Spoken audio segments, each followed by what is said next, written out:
पुत्र हैं, नेत्रों से प्रकट हुए ब्रह्मा के, उनका नाम है अत्रि। और इन अत्रि का विवाह मनु जी की पुत्री देवहूति की कन्या है अनुसुईया। सतियों में सबसे पहले नाम अनुसुईया जी का लिया जाता है।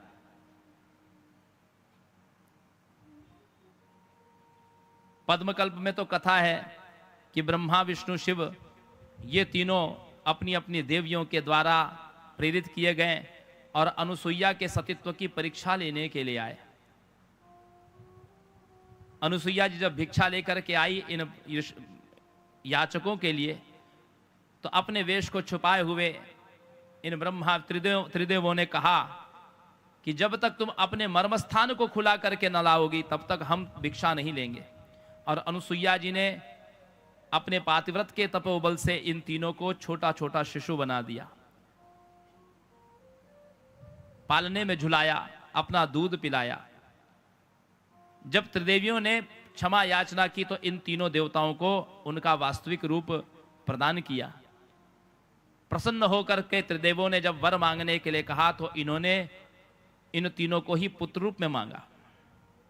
लेकिन श्वेत वाराह कल्प की कथा कहती है कि अत्रि ने ब्रह्मा विष्णु रुद्र इन तीनों की एक साथ आराधना की। उन्होंने अपने मन में निश्चय किया कि यदि कोई ईश्वर नाम की कोई सत्ता है जो एकमात्र अविकारी है, वही मुझे श्रेष्ठ पुत्र प्रदान करे। घनघोर तप में सपत्नीक प्रवृत्त हुए। अत्र तत्र समेतासु ब्रह्मा विष्णु महेश्वरः मुने सम्मंत्रयान चक्रुन अन्योन्यम जगताम हितम। उसी समय उस स्थान पर एकत्र हुए ब्रह्मा विष्णु और महेश्वर ने आपस में मिलके संसार के हित की कामना से मंत्रणा की। ब्रह्मा विष्णु और शिव इन तीनों ने विचार किया कि ऐसा क्या किया जाए कि जिससे जगत का हित हो। तो इन तीनों ने मिलकर के तीनों ही वरदान देने के लिए आ गए अत्रि को। तो सबसे पहले भगवान विष्णु ने किया कि मैंने अपने आप को दत्तम त्वया, अर्थात मैंने अपने आप को तुमको दिया। तो भगवान विष्णु के जो अंशभूत है उनका नाम अत्रि ने दत्तात्रेय रखा। और ब्रह्मा जी के जो अंशभूत थे, ब्रह्मा जी के वरदान से जो पुत्र हुआ था उनका नाम है चंद्रमा। और भगवान शिव के अंश से, रुद्र के अंश से जो प्रकट हुए उनका नाम है दुर्वासा। अत्रि अनुसुईया के ये तीन महान पुत्र हैं, दत्तात्रेय, चंद्रमा और दुर्वासा।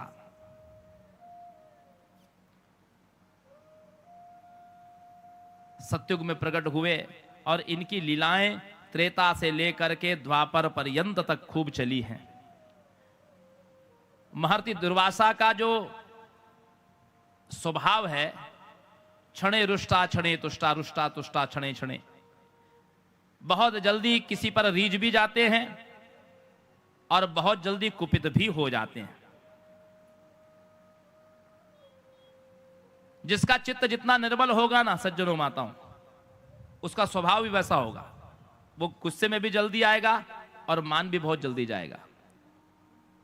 जिसके भीतर कपट रहेगा वो अपना गुस्सा भी व्यक्त नहीं करेगा और वो जल्दी किसी को क्षमा भी नहीं करता है।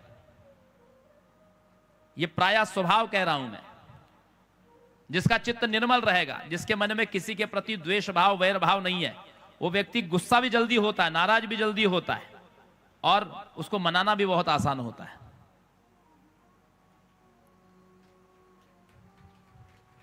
दुर्वासा जी का ऐसा ही स्वभाव है।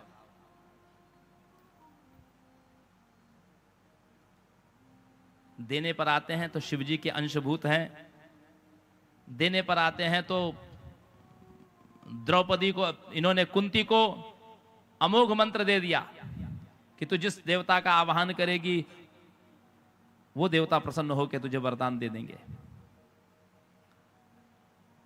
कुंती ने दुर्वासा के प्रदत्त उस मंत्र का परीक्षण करने के लिए सूर्य का आवाहन किया।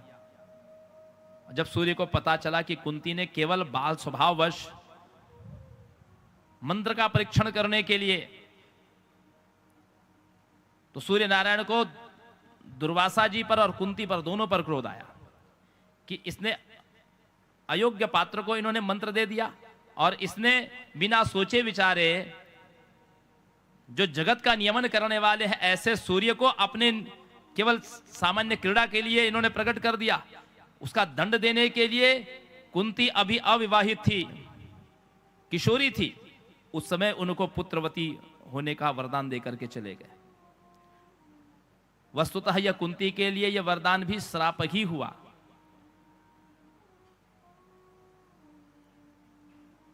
ऐसे हैं महात्मा दुर्वासा। कहते हैं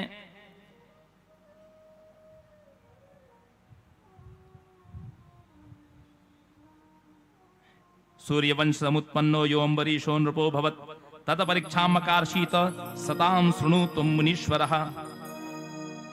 एक बार पूर्व काल में इन्होंने सूर्यवंश के उत्पन्न राजा अम्बरीश की परीक्षा लेनी चाहिए। महाराज अम्बरीश ने 24 एकादशी व्रत का अनुष्ठान प्रतिज्ञा लिया था, संकल्प लिया था।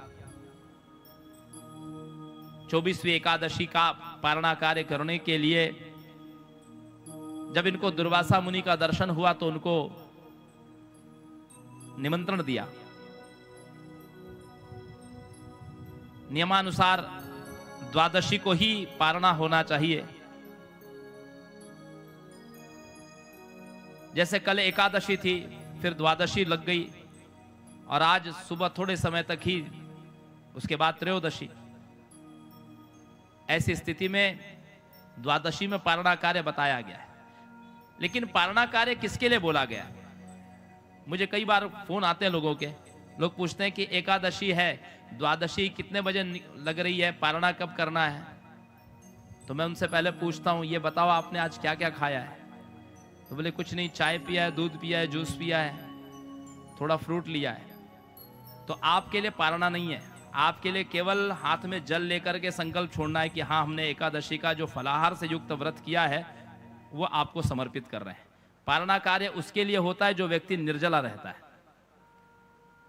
जो व्यक्ति फलाहार कर रहा है, 4 बार चाय पी रहा है, जूस पी रहा है, दूध पी रहा है, उसके लिए पारणा का विधान नहीं है। जिसने जल की एक बूंद भी ग्रहण नहीं की है, पारणा शब्द उसके लिए प्रयुक्त हुआ है।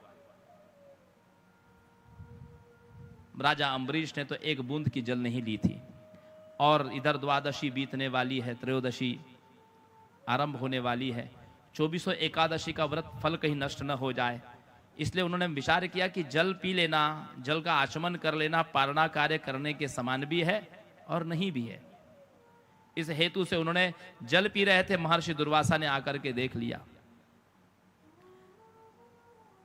कुपित होकर के इन्होंने अम्बरीश को जलाने के लिए कृत्या प्रकट की और उधर भगवान ने अपना सुदर्शन चक्र छोड़ दिया अम्बरीश की रक्षार्थ। सुदर्शन चक्र की ज्वाला से संतप्त होकर के दुर्वासा ब्रह्मलोक, विष्णुलोक सब जगह गए। अंत में जब अम्बरीश के पास में आए तो अम्बरीश ने सुदर्शन से कहा कि सुदर्शनम नमस्तुभ्यम सहस्राराच्युत प्रियः सर्वांश घातिन विप्राय स्वस्ति भूया इडस्पते। सुदर्शनम इदम चक्रे हर्ये शंभुर शंभुनार्पितम शांतम कुरुम प्रज्वलितम अद्यम दुर्वासे नृपः। ये सुदर्शन, ये भगवान शंभु के अंशभूत हैं, आप इनको नहीं जला सकते, ये नष्ट नहीं हो सकते, इसलिए आप शांत हो जाइए। दुर्वासा जी ने कहा कि हे राजन, मैंने तुम्हारी भक्ति की परीक्षा लेने के लिए ही यह लीला की थी। अद्भुत है तुम्हारी निष्ठा, अद्भुत है तुम्हारी हरि भक्ति। जाओ, तुम्हारे वंश की अभिवृद्धि हो, सूर्य वंश का सितारा सर्वदा आकाश में जगत में जगमगाता रहे। इन्हीं दुर्वासा ने एक बार त्रेता युग में जब राम जी के 13,000 वर्ष बीत गए तो काल भगवान से भेंट करने के लिए आया, क्योंकि रामभद्र को मृत्यु अंगीकार नहीं कर सकती थी। काल तो उनको स्मरण कराने के लिए आया था कि प्रभु, आपकी लीला की अवधि समाप्त हो चुकी है। काल वेश बदल करके आया, राम जी से एकांत वार्ता करना चाहता था। भगवान ने पहचान लिया। भगवान ने लक्ष्मण जी को द्वार पर नियुक्त कर दिया। द्वार पर नियुक्त कर दिया।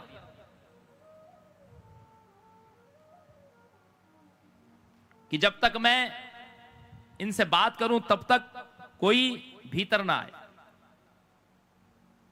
और दुर्वासा उसी समय पहुंच गए।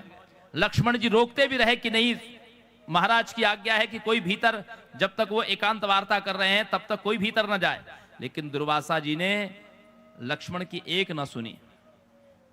बोले यदि मुझे अभी राम जी से मिलने से मना करोगे तुम, तो इसी समय पूरी अयोध्या नगरी को जला करके कोपाग्नि में भस्म कर दूंगा। लक्ष्मण जी ने सोचा कि अयोध्या की रक्षा करना तो सभी का कर्तव्य है, वो रोक नहीं पाए और दुर्वासा जी भीतर चले गए, जिससे रामचंद्र जी कुपित नहीं हुए। भगवान राम ने विचार किया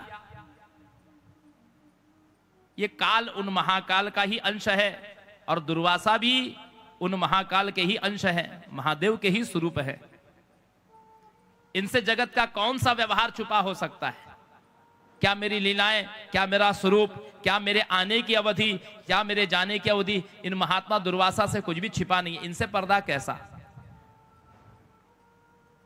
इसलिए राम जी को दुर्वासा जी पर क्रोध नहीं आया। दुर्वासा जी को प्रणाम किया उन्होंने, लेकिन दुर्वासा जी के प्रवेश करते ही काल जो था वो अंतर्हित हो गया।